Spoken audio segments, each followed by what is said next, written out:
Chapitre 6. L'oncle. Lenny. Un après-midi, c'était l'heure du courrier et K se trouvait précisément très occupé. Il vit venir à lui son oncle, un petit propriétaire foncier qui arrivait de sa campagne et qui pénétra dans le bureau en se glissant entre deux domestiques au moment où ils apportaient des papiers. K fut moins effrayé du fait qu'il ne l'avait été de l'idée que son oncle allait arriver, quand cette pensée lui était venue il y avait déjà quelque temps. L'oncle était obligé de venir, K s'en doutait depuis un mois. À ce moment-là, il lui avait semblé le voir, un peu voûté, écrasant son panama de la main gauche et tendant du plus loin la droite à son neveu. Il la lançait au-dessus du bureau avec une précipitation brutale et renversait tout au passage. L'oncle se trouvait toujours pressé, poursuivi qu'il était par la malheureuse idée qu'il devait régler dans le seul jour où il restait dans la capitale tout ce qu'il s'était proposé et ne devait laisser, pour combler, échapper nul des entretiens, des affaires ou des plaisirs qui se présentaient à l'occasion. K, qui lui devait beaucoup, l'ayant eu pour tuteur, devait l'aider en tout cela et lui offrir en outre le gîte pour la nuit. Aussi l'appelait-il avec terreur le fantôme rustique. Dès les premières effusions, l'oncle n'eut pas le temps de s'asseoir dans le fauteuil que son neveu lui offrait, il pria K de lui accorder un bref entretien confidentiel. « C'est une chose nécessaire, dit-il en avalant péniblement, c'est une chose nécessaire à ma tranquillité. » K renvoya aussitôt tous les domestiques en leur défendant de laisser entrer qui que ce fût. « Qu'ai-je appris, Joseph » s'écria l'oncle dès qu'ils furent seuls, et il s'assit sur la table en fourrant pour plus de confort sous son derrière divers papiers qu'il ne regarda même pas. K se taisait. Il savait ce qui allait venir, mais, délesté soudain d'un travail épuisant, il commençait involontairement par s'adonner à une agréable lassitude et regarder par la fenêtre le côté opposé de la rue, dont on ne voyait de son siège qu'une petite portion triangulaire, un morceau de mur vide entre deux vitrines. « Tu regardes par la fenêtre » s'écria l'oncle en levant les bras. « Pour l'amour du ciel, Joseph, réponds-moi, dis-le-moi s'il te plaît, cette chose est-elle vraie? Peut-elle vraiment être vraie ?» « Cher oncle, dit K en s'arrachant à sa distraction, je ne vois pas du tout ce que tu me veux. »« Joseph, dit l'oncle sur un ton d'avertissement, tu as toujours dit la vérité autant que je sache. Tes derniers mots m'annonceraient-ils un changement ?»« Je devine bien un peu ta pensée, dit alors K docilement. Tu as sans doute entendu parler de mon procès. Et par qui donc ?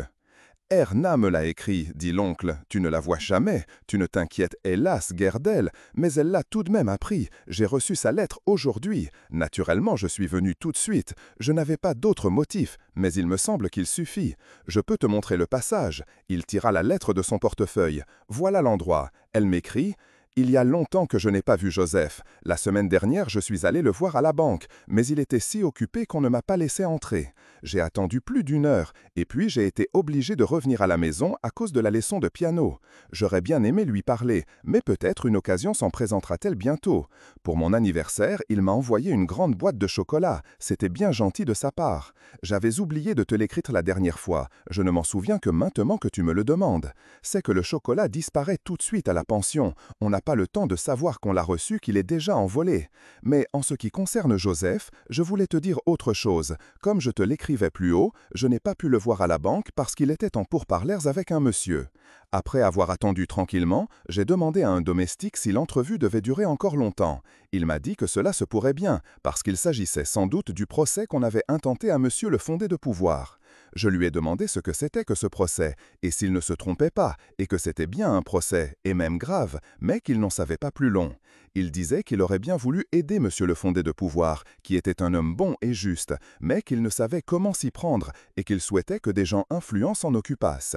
Il pensait d'ailleurs que c'était ce qui se produirait sûrement, et que tout prendrait une bonne fin, mais que la situation n'avait pas l'air bien fameuse pour le moment, à en juger d'après l'humeur de monsieur le fondé de pouvoir. Naturellement, je n'ai pas ajouté beaucoup d'importance à ce discours, et j'ai cherché à rassurer cet homme naïf. Je lui ai défendu de parler de cette histoire. Je tiens tout cela pour Canquin. Tout de même, il serait peut-être bon, cher papa, que tu t'en occupes à ton prochain passage. Il te sera facile d'apprendre des détails et d'intervenir s'il y a lieu. Tu as des amis influents. Si ce n'était pas nécessaire, ce qui me semble plus vraisemblable, cela procurerait du moins à ta fille une occasion de t'embrasser qui lui ferait le plus grand plaisir. » « La brave enfant » dit l'oncle quand il eut fini de lire, et il essuya quelques larmes. K hocha la tête pensivement. À la suite de ses derniers ennuis, il avait complètement oublié Erna. Il avait même négligé de lui souhaiter son anniversaire. L'histoire du chocolat n'avait été visiblement inventée que pour le préserver des reproches de son oncle et de sa tante. C'était une chose très touchante et qu'il ne récompenserait certainement pas à sa valeur en envoyant régulièrement, comme il le ferait désormais, des cartes de théâtre à Erna. Mais dans sa situation présente, il ne se sentait pas en état d'aller voir à sa pension une petite fille de 18 ans et de converser avec elle. « Eh bien, que dis-tu maintenant » demanda l'oncle à qui la lettre avait fait oublier toute hâte et toute émotion et qui semblait la relire encore. « Ma foi, cher oncle, dit K, c'est vrai. »« Vrai » s'écria l'oncle. « Qu'est-ce qui est vrai? Comment cela peut-il être vrai? Quel est ce procès? Ce n'est tout de même pas un procès criminel. »« C'en est un, dit K. »« Et tu es assis là tranquillement quand tu as un procès criminel sur les bras » s'écria l'oncle qui s'excitait de plus en plus. « Plus je suis calme, mieux ça vaut, dit K avec lassitude, ne crains donc rien. »« Cela ne saurait me tranquilliser, s'écria l'oncle. Pense à toi, à tes parents, à notre bon renom. Tu as été notre honneur jusqu'ici, tu ne dois pas devenir notre honte. Ton attitude, il considérait K en inclinant la tête de côté, ton attitude ne me plaît pas. Ce n'est pas ainsi que se conduit un condamné innocent quand il est encore en pleine force. Dis-moi vite de quoi il s'agit afin que je puisse t'aider. C'est de la banque, naturellement. » « Non, dit K en se levant, mais tu cries trop fort, mon cher oncle. Le domestique est sûrement derrière la porte à écouter. Cela m'est désagréable. Il vaut mieux nous en aller. Je répondrai alors à toutes tes questions. Je sais très bien que je dois des comptes à la famille. »« Parfait, cria l'oncle, parfait. Dépêche-toi, Joseph, dépêche-toi. » Je n'ai, dit K, que quelques ordres à donner, et il appela au téléphone son remplaçant qui ne tarda pas à arriver.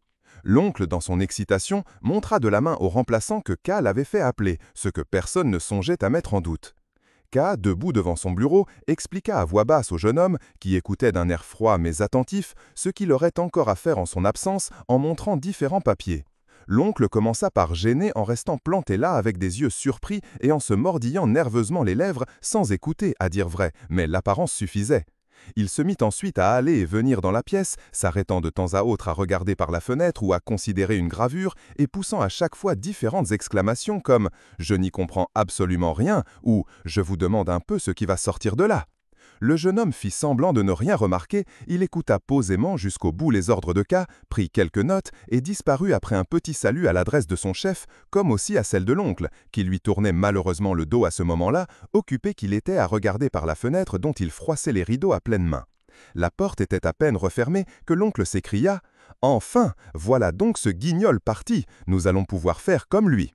Il n'y eut malheureusement pas moyen de le décider à interrompre ses questions sur le procès dans le péristyle où évoluaient des employés et des domestiques, et où le directeur adjoint vint à casser juste à ce moment, occupé qu'il était à regarder par la fenêtre dont il froissait les rideaux à pleine main. « Eh bien, Joseph, » commença l'oncle en répondant par un léger salut aux révérences des gens présents, « dis-moi maintenant bien franchement ce qu'est ce procès. » K débita quelques banalités, puis, une fois sur l'escalier, il expliqua à son oncle qu'il n'avait pas voulu parler devant les gens. « Très bien, dit l'oncle, mais maintenant parle. » Et il écouta, la tête penchée, en fumant son cigare à petites bouffées hâtives. « Avant tout, cher oncle, dit K, il ne s'agit pas d'un procès devant la justice ordinaire. »« Voilà qui est mauvais, fit l'oncle. »« Comment » dit K en le regardant. « Je dis que c'est mauvais, répéta l'oncle.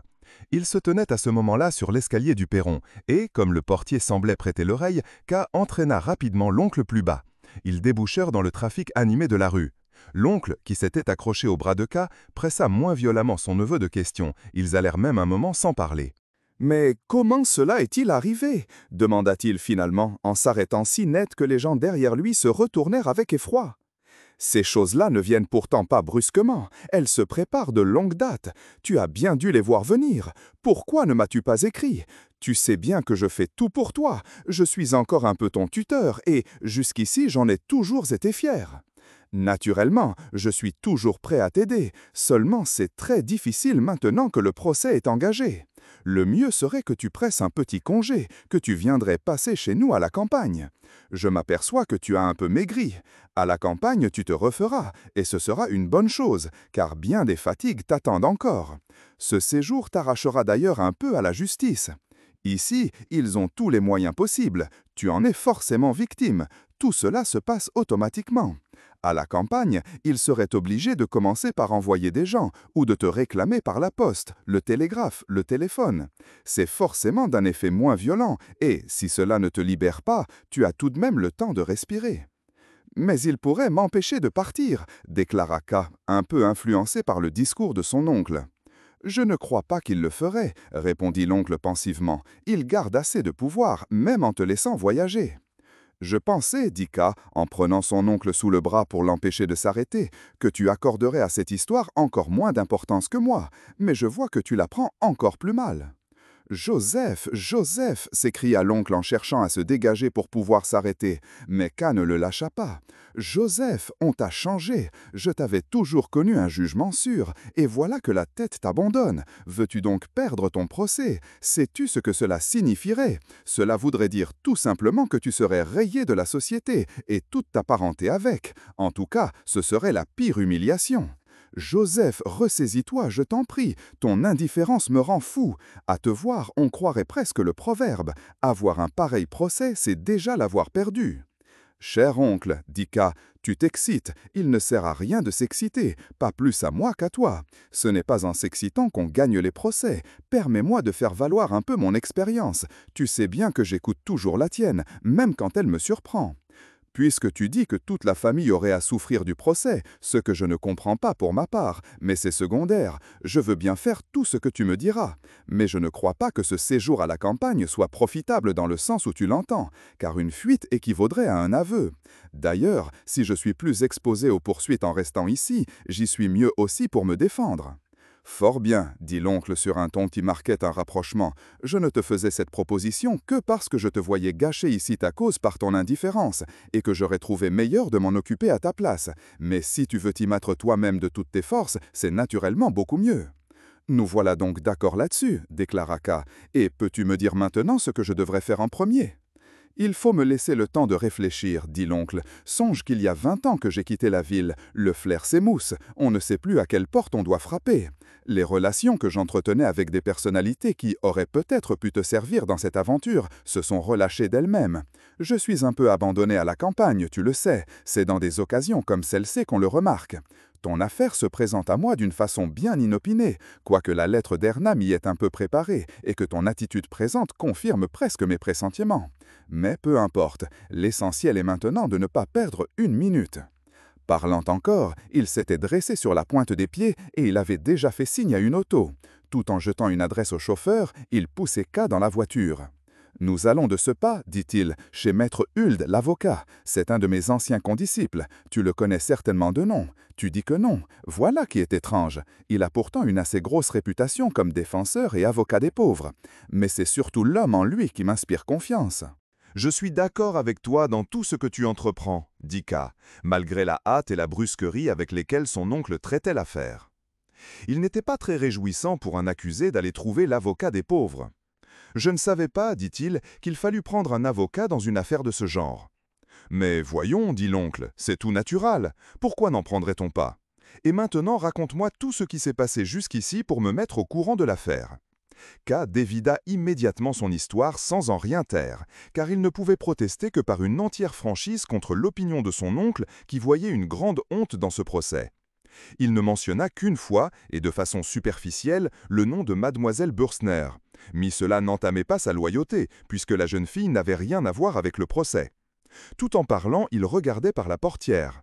Il vit alors qu'il se rapprochait du faubourg où se trouvaient les bureaux de la justice, et il le fit observer à son oncle. Mais l'oncle ne vit rien de bien curieux dans cette coïncidence. La voiture s'arrêta devant une sombre maison. L'oncle sonna à la première porte du rez-de-chaussée. Il souriait en faisant voir ses grandes dents pendant qu'ils attendaient la réponse et chuchotait à son neveu. « 8 heures, ce n'est vraiment pas une heure pour les clients, mais Huld ne m'en voudra pas. » Deux grands yeux noirs vinrent se montrer derrière le judas de la porte, regardèrent un instant les visiteurs, puis disparurent. Mais la porte ne s'ouvrit pas. L'oncle et K se confirmèrent réciproquement le fait qu'ils avaient vu les yeux. « C'est une nouvelle bonne qui a peur des étrangers, » dit l'oncle en frappant de nouveau. Les deux yeux apparurent encore, ils avaient presque l'air tristes, mais peut-être n'était-ce qu'une illusion d'optique provoquée par la flamme du gaz qui brûlait en sifflant au-dessus de leur tête, sans donner cependant plus qu'une faible lueur. « Ouvrez !» cria l'oncle en frappant du poing. « Ce sont des amis de monsieur l'avocat !»« Monsieur l'avocat est malade !» chuchota quelqu'un derrière eux. C'était un monsieur en robe de chambre, debout sur le seuil d'une porte, à l'autre extrémité du couloir, qui avait fait cette déclaration d'une voix extrêmement basse. L'oncle, déjà furieux de sa longue attente, se retourna d'un coup pour crier « Malade? Vous dites qu'il est malade ?»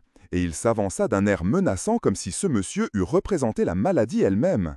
« On vous ouvre » dit le monsieur en montrant la porte de l'avocat, puis il referma sa robe de chambre et disparut.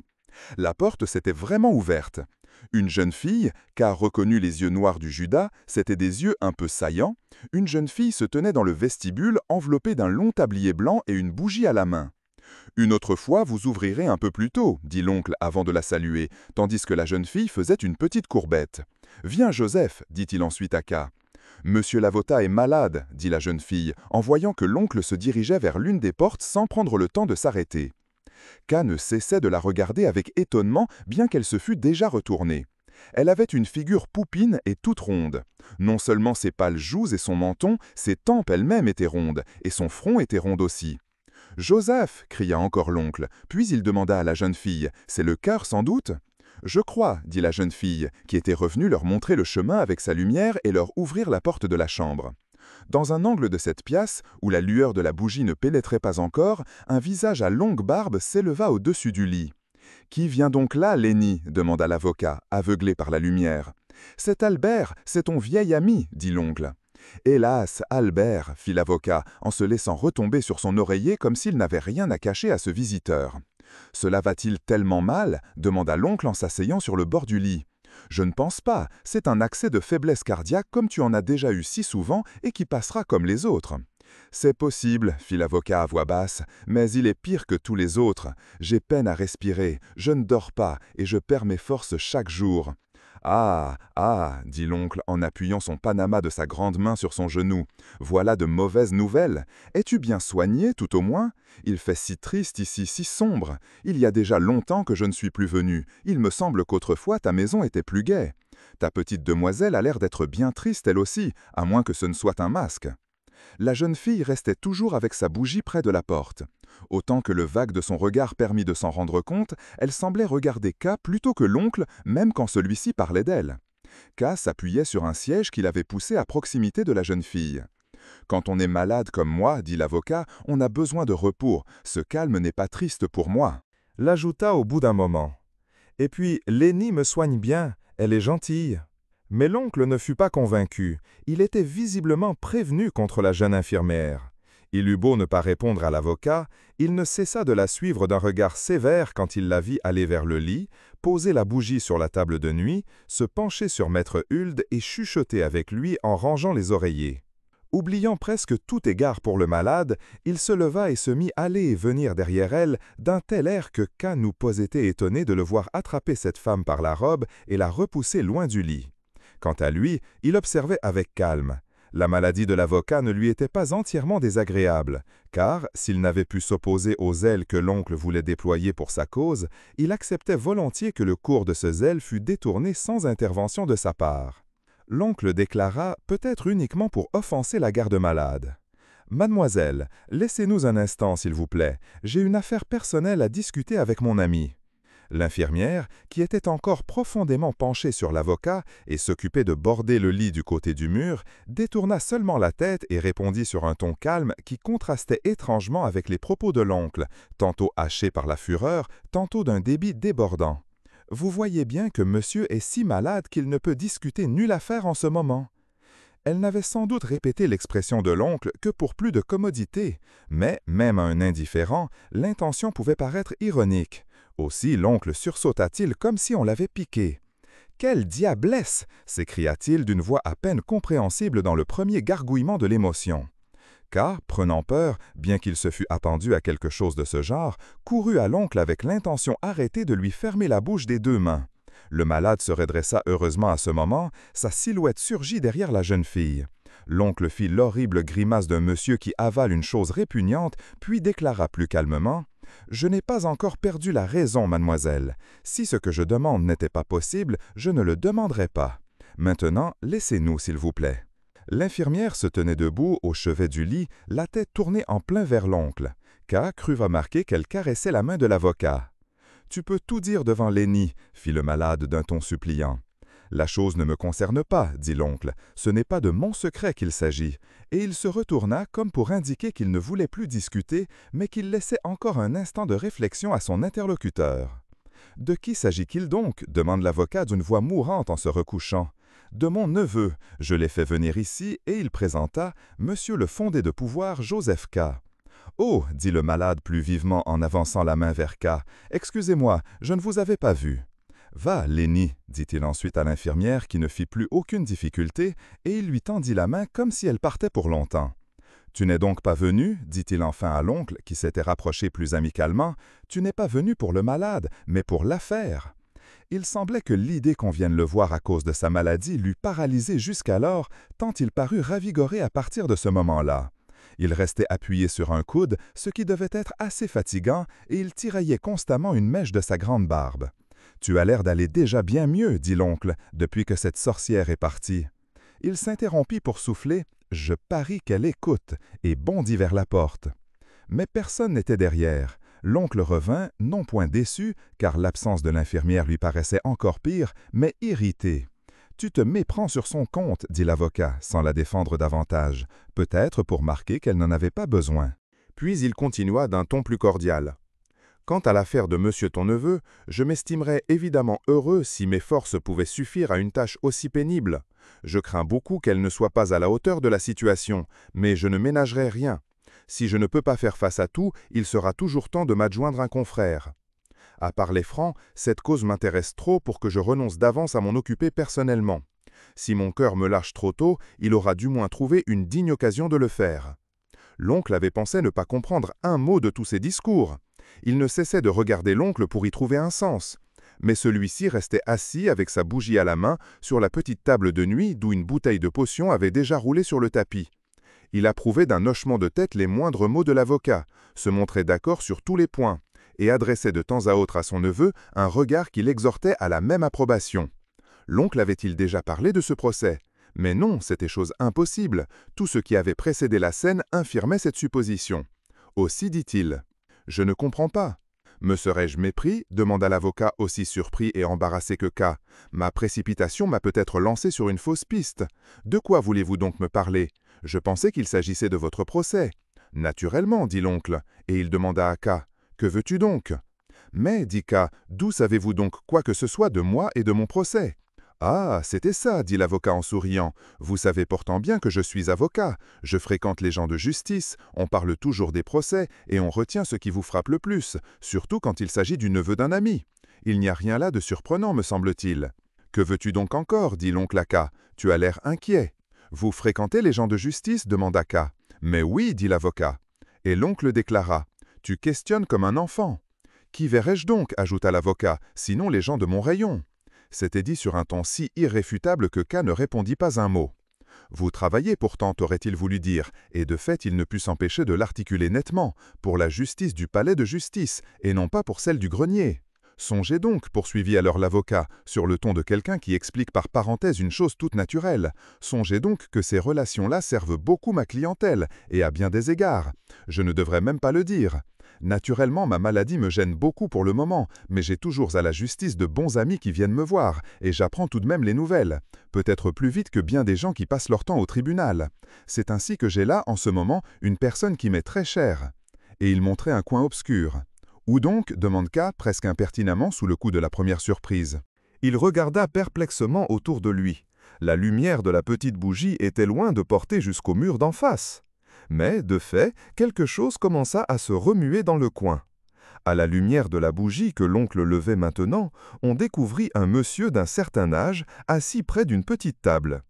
Il avait dû retenir son souffle pour arriver à rester si longtemps inaperçu.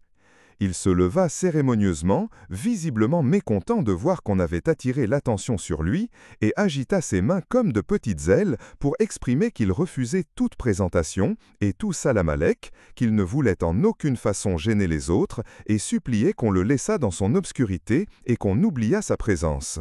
Mais ce n'était plus faisable. « Vous nous avez surpris, » dit l'avocat pour expliquer. Et il l'encourageait du geste à approcher, ce que l'autre fit lentement en regardant autour de lui avec 1000 hésitations, mais non sans dignité. « Monsieur le chef de bureau, ah, pardon, je ne vous ai pas encore présenté. Voici mon ami Albert K. et son neveu, monsieur le fondé de pouvoir, Joseph K. Et voici monsieur le chef de bureau. Monsieur le chef de bureau a eu l'amabilité de venir me voir. Un profane ne peut soupçonner tout le prix de cette visite. Pour s'en douter, il faut être initié. Il faut connaître le travail qui accable ce cher monsieur. Il est donc venu malgré tout, et nous étions en train de causer paisiblement, dans la mesure où ma faiblesse le permettait. Nous n'avions pas défendu à Lenny de laisser entrer les visites, car nous n'en attendions aucune, nous pensions que nous resterions seuls. C'est à ce moment, mon cher Albert, que se sont produits tes coups de poing contre la porte, et monsieur le chef de bureau s'est retiré dans un coin avec la chaise et la table. Mais je m'aperçois que, si nous le désirons, nous avons un sujet de conversation commun. Réunissons-nous donc à nouveau. Monsieur le chef de bureau, ajouta-t-il en inclinant la tête avec un sourire servile et en montrant un fauteuil près du lit. Je ne puis plus, hélas, rester que quelques minutes, dit aimablement le chef de bureau en s'asseyant profondément dans le fauteuil et en regardant sa montre. Les affaires m'apparlent, mais je ne veux pas laisser passer l'occasion de faire la connaissance d'un ami de mon ami. Et il adressa une petite courbette à l'oncle qui parut très satisfait de ce nouvel ami. Son tempérament l'empêchait, à dire vrai, de manifester ses sentiments, mais il accompagna les paroles du chef de bureau d'un rire aussi bruyant que gêné. Horrible tableau! K pouvait le contempler tout à son aise, car personne ne s'occupait de lui. Le chef de bureau, du moment qu'on l'appelait à concourir à l'entretien, saisit, suivant son habitude, le dé de la conversation. L'avocat, dont la faiblesse précédente n'avait peut-être été destinée qu'à éloigner les nouveaux visiteurs, se mit à écouter attentivement, la main à l'oreille, et l'oncle, qui n'avait pas lâché la bougie, il la balançait sur sa cuisse, et l'avocat regardait souvent ce manège avec inquiétude, l'oncle eut bientôt oublié toute gêne pour s'adonner au ravissement où le plongeait l'éloquence du chef de bureau et les gestes onduleux dont il accompagnait son discours.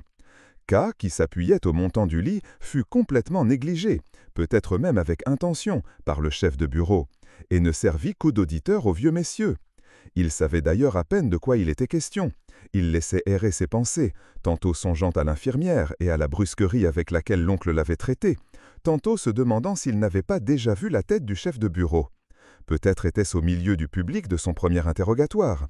Peut-être aussi se trompait-il. Quoi qu'il en fût, le chef de bureau aurait été admirablement fait pour figurer parmi les vieux messieurs à barbe rare du premier rang de l'auditoire. K en était là de ses réflexions quand un bruit de porcelaine cassée fit dresser l'oreille à tout le monde. « Je vais voir ce qu'il s'est passé », dit-il en sortant lentement, comme pour permettre aux autres de le retenir. À peine fut-il dans le vestibule, cherchant à se retrouver au milieu des ténèbres, qu'une petite main vint se poser sur la sienne, qui n'avait pas encore lâché la poignée de la porte. La petite main referma la porte tout doucement.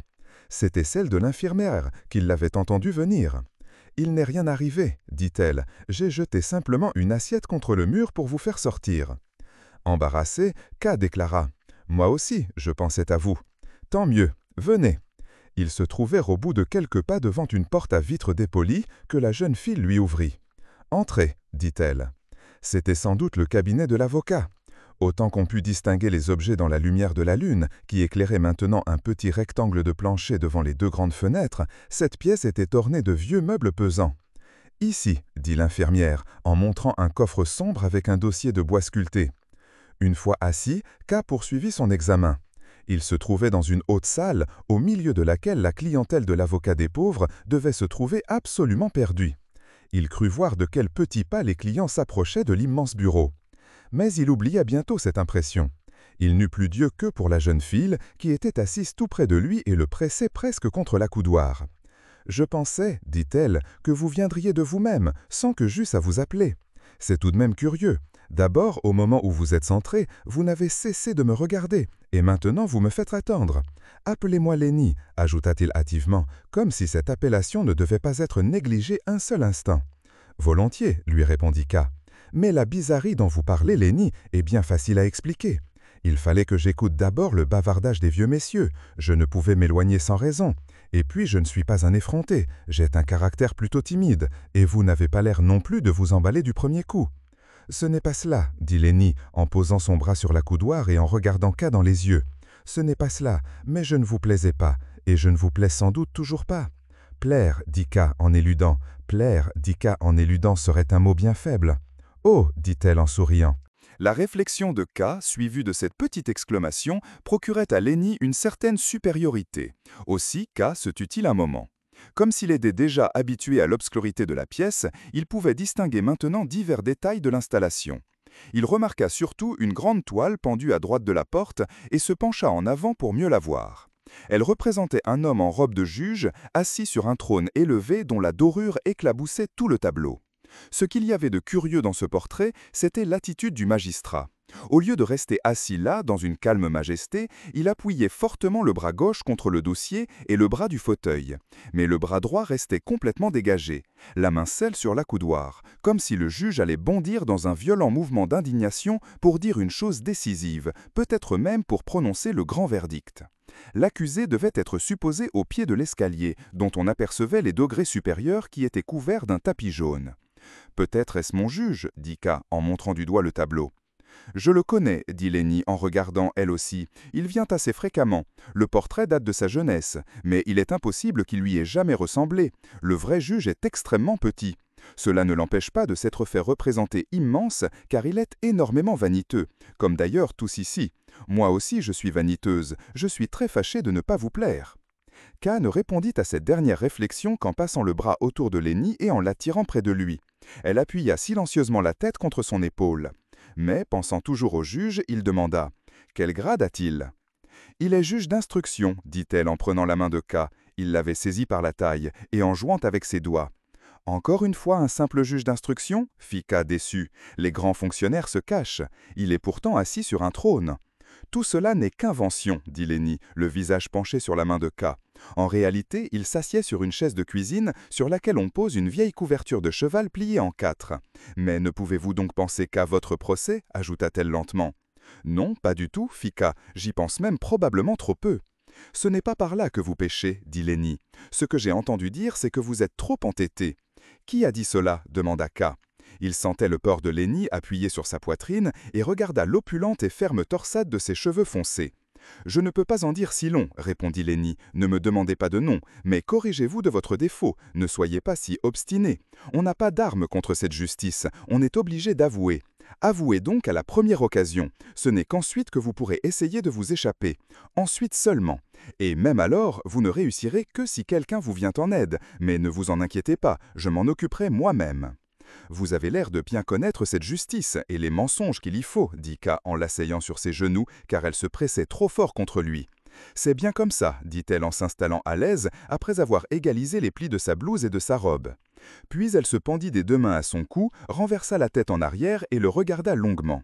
« Et si je n'avoue pas, vous ne pourrez pas m'aider » demanda-t-il pour essayer. « Je me fais des aides, pensait-il presque étonné. D'abord mademoiselle Bürstner, ensuite la femme de l'huissier, et finalement cette petite infirmière qui semble avoir un si incompréhensible besoin de moi. La voilà assise sur mes genoux comme si c'était sa vraie place. »« Non, » répondit Lenny en secouant lentement la tête, « je ne pourrai pas vous aider si vous n'avouez pas. Mais vous ne tenez pas du tout à ce que je vous aide, vous vous en moquez complètement, vous êtes têtu et vous ne vous laissez pas convaincre.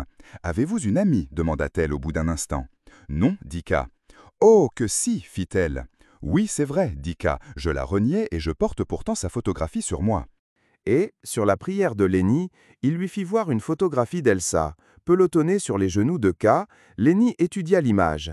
C'était un instantané. Elsa avait été prise à la fin d'une de ces danses tourbillonnantes qu'elle aimait exécuter au cabaret où elle servait. Sa robe volait en spirale autour d'elle, elle avait posé ses mains sur ses hanches fermes et regardait de côté en riant. On ne pouvait pas voir sur l'image à qui elle riait ainsi.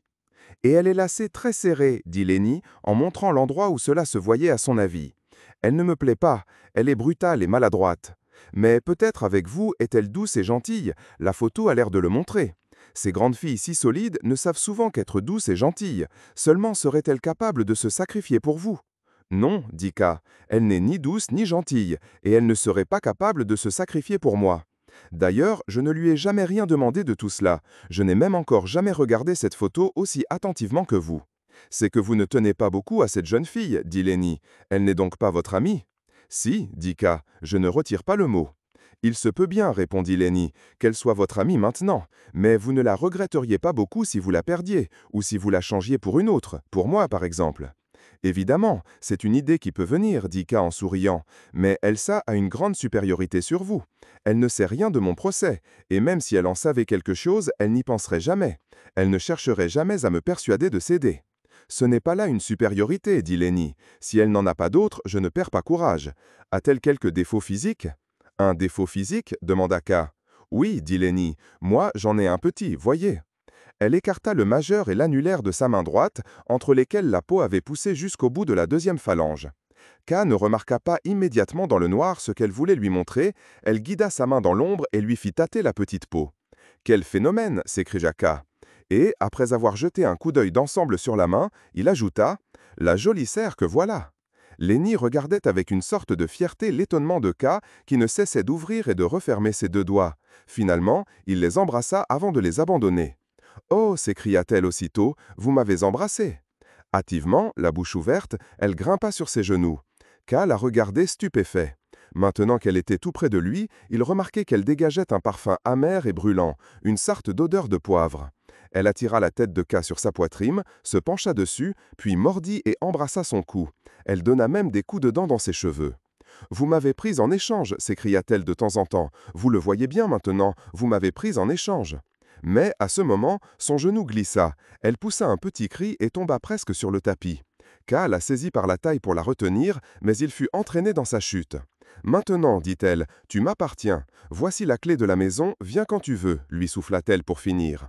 Et elle lui lança encore un baiser au jugé pendant qu'il s'en allait. Lorsqu'il sortit de la maison, une légère pluie tombait. Il voulait gagner le milieu de la rue pour essayer de voir Lenny à sa fenêtre une dernière fois, quand l'oncle surgit d'une automobile qui attendait devant la maison et que K était trop distrait pour avoir aperçu. L'oncle saisit son neveu par le bras et le repoussa contre la porte de l'immeuble, comme s'il voulait l'y clouer. « Comment » s'écria-t-il, « as-tu pu faire cela? Tu as porté le pire tort à ton affaire, qui était justement en bon chemin. Tu vas te cacher avec une petite saleté qui est visiblement pour comble la maîtresse de l'avocat, et tu passes des heures sans revenir, tu ne cherches même pas un prétexte, tu ne caches rien, tu agis au grand jour, tu voles la rejoindre et tu restes près d'elle. Et tu nous plantes là tous trois, l'oncle qui s'érène pour toi, l'avocat qu'il te faut gagner, et le chef de bureau surtout, ce personnage si puissant qui peut tout dans ton affaire à la phase où elle en est. Nous cherchons à trouver un moyen de t'aider, il faut que je traite l'avocat très prudemment, il faut que l'avocat de son côté ménage le chef de bureau, et devant tant de difficultés, ton devoir serait tout au moins de me soutenir tant que tu pourrais. Mais non, tu restes dehors. Il vient forcément un moment où rien ne peut plus se cacher. Évidemment, ce sont des hommes polis, ils n'en parlent pas, ils m'épargnent, mais à la fin, ils n'ont plus pu se maîtriser, et, ne pouvant parler de la chose, ils n'ont plus prononcé un mot. Nous sommes restés un quart d'heure à ne rien dire et à écouter pour savoir si tu n'allais pas revenir. En vain. Finalement, le chef de bureau, qui était resté bien plus longtemps qu'il ne voulait, s'est levé pour prendre congé.